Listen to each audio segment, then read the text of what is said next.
No. No. How do you like that? No. You don't like it at all, do we? We do not like to be told no. In fact, our culture has built up a whole idea of going, if someone tells you no, they're doing something wrong because I am entitled to yeses. Whatever I want is right, and I should be told yeses. Anyone that tells me no is persecuting me, is holding me back. No, we don't like it. How about this one? You're wrong. Yeah, you're wrong. You don't know what you're talking about. Oh, we don't like that, do we? We don't even go there. We start to get the head waggle. I can't waggle my head anymore. My neck doesn't let me do it anymore, right? Whatever that, or us guys. See, our guys don't do the head waggle. That's probably why I can't do it. But we get stiff in the neck, right? We're like, yeah, I ain't wrong. I don't care. I don't care if everybody in the world says I'm wrong. I know I'm right. I know I got this figured out. I'm a smart guy. We double down on things. We don't like to be told no, and we don't like to be told we're wrong. Those push our buttons like nobody's business, right? We're talking about the way of Jesus in this series, about allowing God into our life and following after the pattern Jesus has set for us and being in relationship with him. What we like is last week. Last week is all about comfort. When Jesus says, come to me, all you who are weary and heavy laden, and I will give you rest. They were like, yes, that's what I want from God. He's here to make me feel better. If I'm dealing with something, he's here to comfort me. If something's going wrong, he's here to fix it so I feel better about it. He is all about my comfort, because we think that way because that's what our culture teaches us. We are all about comfort. We are all about getting what we want. Pop quiz. What do you call a kid that gets everything he wants and only is ever told yes? Spoiled, rotten brat. What do you call an adult that gets everything they want and is only ever told yes? Successful. Oh, we got different rules for us, right? I'm successful if I can get myself in a position where I'm never told no and I get everything I want. But we can see it clearly on the kids of going, that's not a good parenting technique. That ruins the kid, right? But not for me. Don't tell me no. But that's exactly where the way of Jesus is going to take us. In fact, this is going to be one of the most profound weeks here in this series. Because this isn't just kind of an additional thing. We like last week, you'll find rest for your souls. That's God's job. That's how we think about it. He's here to make me feel better. But really, the other side of this is that he goes, I'm here to bring something even deeper and truer than that.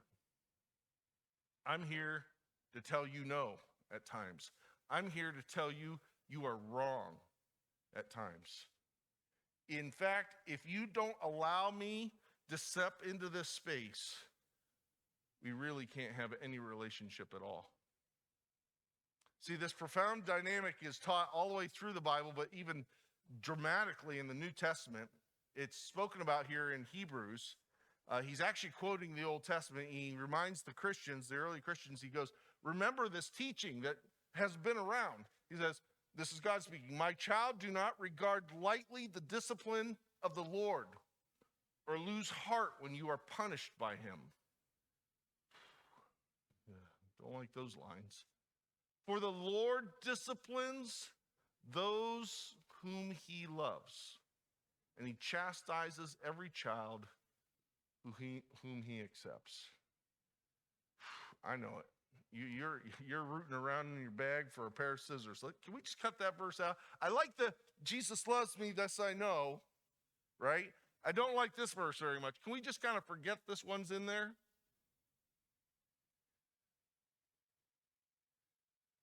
And then some people will distort this of going, well, anytime that you have a problem, that means God's punishing you. That's not what this verse is saying at all. It's speaking of a deep and fundamental truth that every parent, most parents, understand and know. Of going, there's got to be a boundary. There are going to be times it's healthy to go, no. There's times where it has to be, that's not right. You're wrong, and you need to turn around. And God doesn't bring this because he's mean or because he doesn't care about us. In fact, it is an expression of his profound love for us. That's hard for us to get our minds wrapped around. Our culture is moving further and further away from that idea. Parenting, we already dealt with that earlier last year, where parenting is being destroyed because you were being taught that you've got to say yes to everything. Worst thing for a kid ever. And it's the worst thing for us. So let's explore this. Let's step into this of going, how does God correct those that he loves? And we're going to be looking at the example of Jesus. We're following the way of Jesus and looking at 3 snapshots. He does it all the time, but 3 that really kind of bring this to light. He starts out by correcting our thinking. He's going, you're thinking about this wrong. So at a pretty important part of later in his ministry, he's been serving and preaching and teaching and healing. The disciples have been following him. And finally, they get to this point at which the disciples kind of figure out, guess what? You really are who you say you are. In fact, Peter takes the lead and he goes, you are the Christ, the Son of the living God, the Messiah, the one that we've been waiting for. You are God here on earth. And Jesus says, man, you didn't just figure that out. The Father, the Heavenly Father showed you that. So I'm sure Peter's going, yeah, yeah, right? I got a gold star on my paper today. But then Jesus goes, okay, now that you got that important piece, let me share the rest of the plan for you. The Son of God is going to go to Jerusalem. He's going to be betrayed and handed over, and he will be crucified and die. And Peter goes, say, what? In fact, his response is, he pulls Jesus aside. I love this, because he doesn't want to embarrass him. So he pulls, like, Jesus, and let me help you out here, buddy. You're the Son of God, but let me help you out. No, Lord, never. Obviously, you've got this mixed up. This will never happen to you. I got this. I know how God works. He's here for our comfort and our convenience. He's here to make things work out right. We're on easy street. This isn't going to happen. This isn't the plan. Just believe me. We do that with God, don't we? God, come here. Can I pull you aside? You're kind of screwing up the situation. I need to explain to you how you're supposed to be doing this. Jesus turns to him and says, forget about it. No, he goes, get behind me, Satan. What if your spiritual mentor turned around and dropped that on you? Get behind me, Satan. I was just the God the Heavenly Father was divinely bringing revelation. Now you're calling me Satan? You are a stumbling block to me. You don't just have this wrong, but you're trying to convince me of the wrong way. Because your thinking is like the world. It's not like God's. This is pretty harsh, isn't it? I mean, if Jesus was a good American, he'd have kind of gone, maybe he'd have rolled his eyes. Okay, yeah, all right, Peter, whatever. Go ahead, vote for whoever you want to, right? We'll just kind of pass it along. He confronts and corrects Peter's thinking in a profound and deep way here. You're wrong. You're going in the wrong direction. You got to start thinking like God and not like everybody else around you. Now we go, all right, so he drops the hammer on Peter. He probably demotes him. Look, you were number 3. Now you're number 12. You're on probation. One more act out like this, you're out of the group. You've got to work yourself back up. You know what the next story is? The very next story from this incident, Jesus takes his disciples to a mountain, and he comes up and he separates them out, takes 3 of the inner core, and that's still Peter. They go up high on this mountain, and it's called the Mount of Transfiguration because God the Father is going to come down and glorify Jesus. He's going to kind of like pull back the curtain and go, this is my son. And Moses is going to show up, and Elijah is going to show up. Like, it's this incredible, mysterious, spiritual experience. Peter and the others wake up, and they're like, holy mackerel. Think about that. He was just called, you are a stumbling block to me. But you're still in with me. I want to correct your thinking. I want to renew your mind. I want you to remember who I am. Keep your eye on the ball. He doesn't ditch Peter. He brings him closer. He keeps him in that inner group. Jesus also corrects our actions. So a little bit later on the night that Jesus is going to be handed over, or shortly before that, Peter's going, I'm with you here, Jesus. And Jesus turns to them and says this, Simon, Simon, Satan has asked to sift you as wheat, to shake you, break you all apart. But I have prayed for you, Simon, so that your faith may not fail. And when you have turned back, strengthen your brothers. Now think about this. Like, they're in ministry. He's been following them for 3 years, and Jesus drops this, hey, you're going to get shook.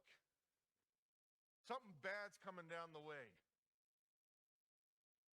But I've prayed for you so that your faith doesn't completely fail. I know that you're going to turn away, but when you turn back, you strengthen the brothers. Peter's like, what? No. I could see this. I thought we straightened this out with you last time, Jesus. Come on the side. You don't understand. Look, I'm ready to go with you to prison, to death. I'm all in. I'm number 1 on out of your 12. I'm ready to go. Let's do it, whatever it costs. And Jesus calls him out and says, Peter, I know you more and deeper than you know yourself. I know all the flaws. I know where the cracks are. I don't care what you intend. I don't care what you say. I know you and how broken you are. I made you. I know exactly what's going on.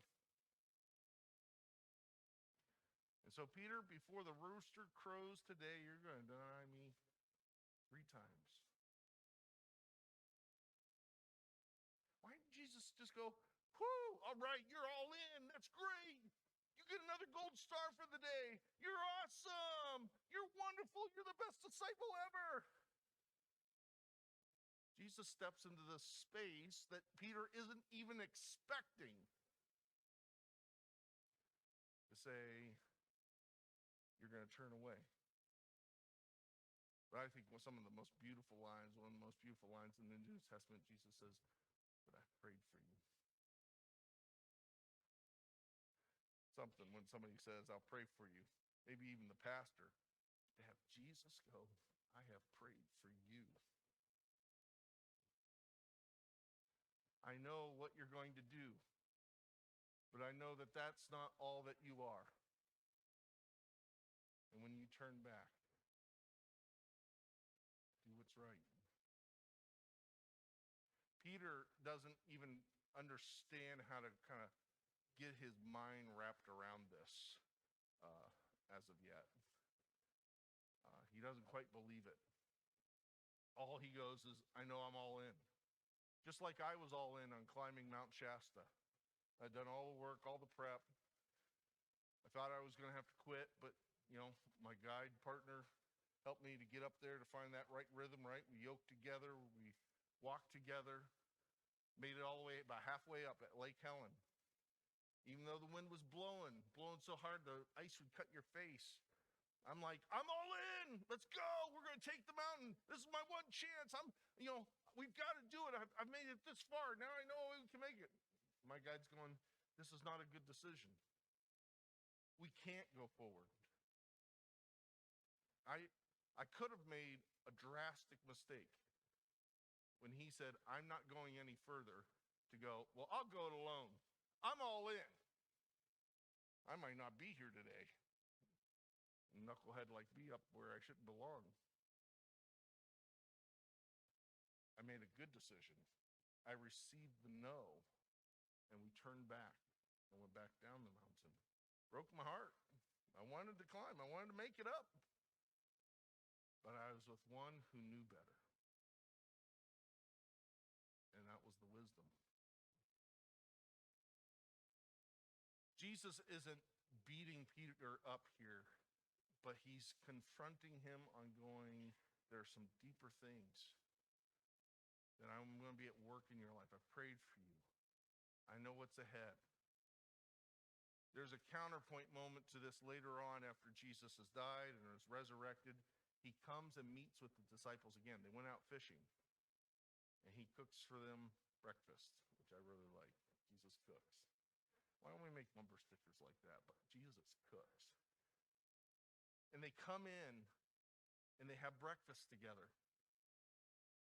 And he pulls Peter aside, and he says, Simon, son of John, do you love me more than these? Peter says, yes, Lord, you know that I love you, even though I denied you 3 times. Jesus said to him, feed my lambs. He asked him a second time, do you love me? He asked him a third time, do you love me? I really appreciate that John includes this. Peter felt hurt because Jesus had asked him a third time. That's a really important line. That blows up our whole idea of going, God is about my comfort. God is about making me feel good. Certainly there is a promise of rest and there is comfort in Christ. But there is also a place where he brings hurt because he needs to be doing a deeper work, and there's only something on the other side of it. A few weeks ago, I could barely stand on this stage. I've got plantar fasciitis in my right foot because I stepped on a blasted dog bone about a month ago, and it's been hurting me for a while, and it's really slow to heal.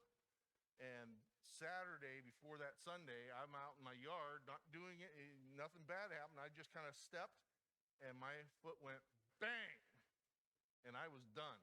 I couldn't move any further. My son, Ben, had to help me in the house. I couldn't even touch my foot to the ground. Forget about even putting weight on it. I was on crutches the rest of Saturday. I'm like, oh my goodness, am I going to be able to handle Sunday? I'm going to have to go to the doctors. By Sunday morning, I was still on kind of one crutch, and I kind of hobbled up here, and it got a little bit better, but it was really not in a good place. Woke up Monday morning, I could do this. And I'm like, I don't know how you go from I can't touch the floor at all to I can stand on one foot. So we happened to go to the orthopedics here for my daughter the other day, and as they wrapped up, I was like, I got a curious question for you. I don't need a diagnosis. I'm just like, I want to know if this is a miracle, right? Like, how does a foot go from not being able to even touch the ground to where you could stand on it just fine on Monday morning? And he goes, well, it's not a miracle. This plantar fasciitis is really tricky. It's got a lot of muscle and tendons, and there's just a complex inner weave there. It's complex like people are. I'm saying that, not him. And he goes, so what happens is you damage it, and a part of it, when you kind of coddle it, and you're like, oh, it hurts, and so I want to keep it up, and I don't stretch it because it hurts. It tightens up, and there can be one spot in there that just kind of gets all knotty and won't release. And it takes taking that right step where it just releases. It blows up, and it hurts bad. But that's exactly what has to happen for it to heal right.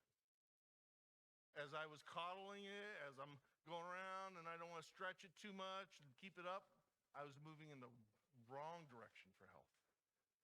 I needed to go through the way of pain so that I could do this. That's how Jesus works. He's going, Peter, there is an issue. I'm not going to bypass it. I want to go right at it. I want to talk to you about it. I want you to know that I've prayed for you. I know what's in your heart. I know what you intend, but I need to do a deeper work, even if it hurts. Because I correct the ones that I love. The last example is he corrects our beliefs. Jesus has been crucified. He's done. And there are two disciples that had been hanging out.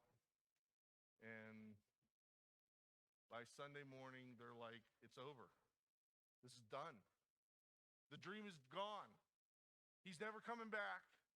We were tricked. We were fooled. We can't believe it. We don't know what to do with it. We don't know what the whole life holds next. And they leave Jerusalem. They're heading back home to a town named Emmaus, just a little bit, a day's walk from Jerusalem.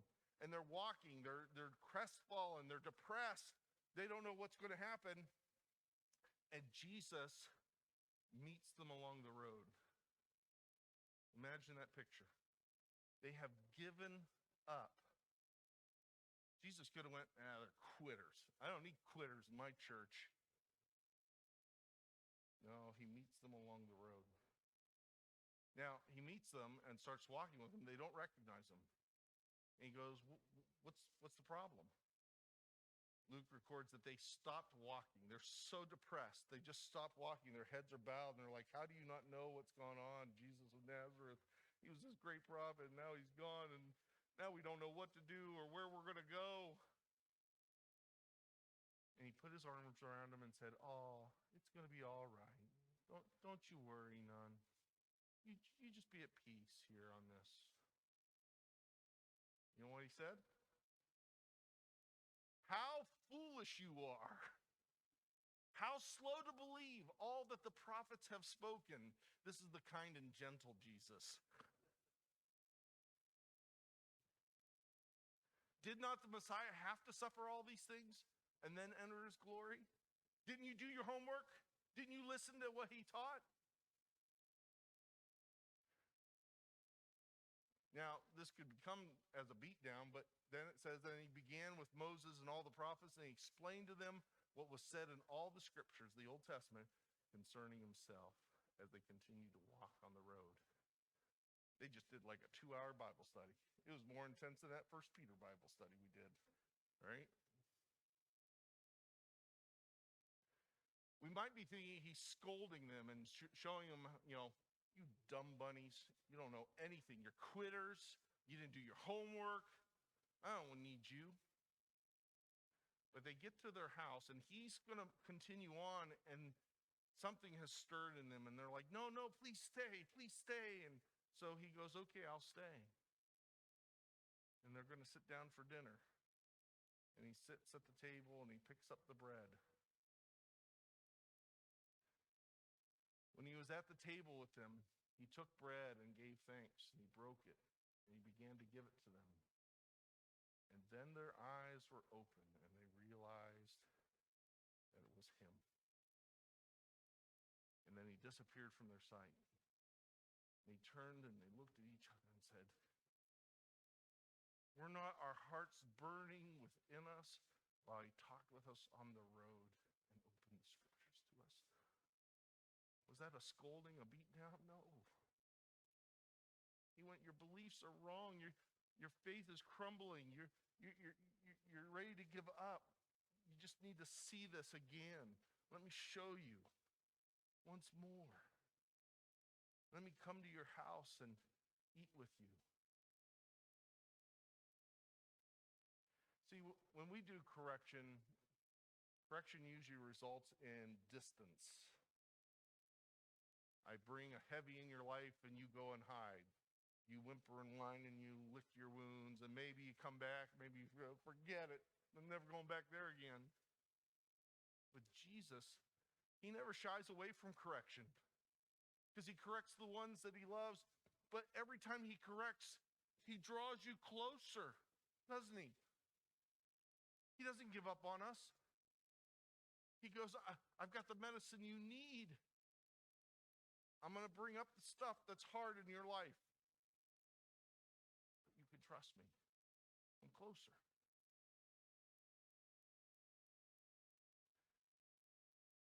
Jesus teaches this very thing in the last book of the Bible. His message to the early churches, and the churches that were having some troubles. He didn't just give them an encouraging word. He called them out. Said, hey, you're doing this well, but you got issues here. We got work to do. And then he says this in Revelation 3. He says, I correct and discipline everyone I love. He's standing on this deep truth about who God is, what he wants for us. What every good parent knows of going, I need to bring correction into my child's life. Not be a yes person, but to be able to say, no, or you're wrong here. Here's a better way. I do that. This is a gift because I love you. So be diligent. Turn from your indifference. Quit holding me at arm's length. Quit putting me in this little box of going, unless you only bring me comfort and convenience, do you have a place in my life? Look, I stand at the door and I knock. Will you let me in? If you hear my voice, if you pursue me with these disciplines that you're learning about in small groups, if you open your life wide for me to come in as I am, not as you want me to be. Let me be God. What's his promise? I will come in. And we will share a meal together as friends.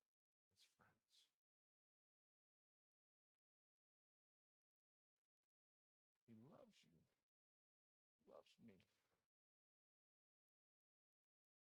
And that love demands that he brings correction into our life. As surely as he brings comfort and rest, he wants to bring that correction and that discipline. It's an invitation to go, all right, I'm going to trust you. I'm going to open that door without condition, without going, I got to make sure I get what I want. I'm going to let you speak and point out the things where things need to change.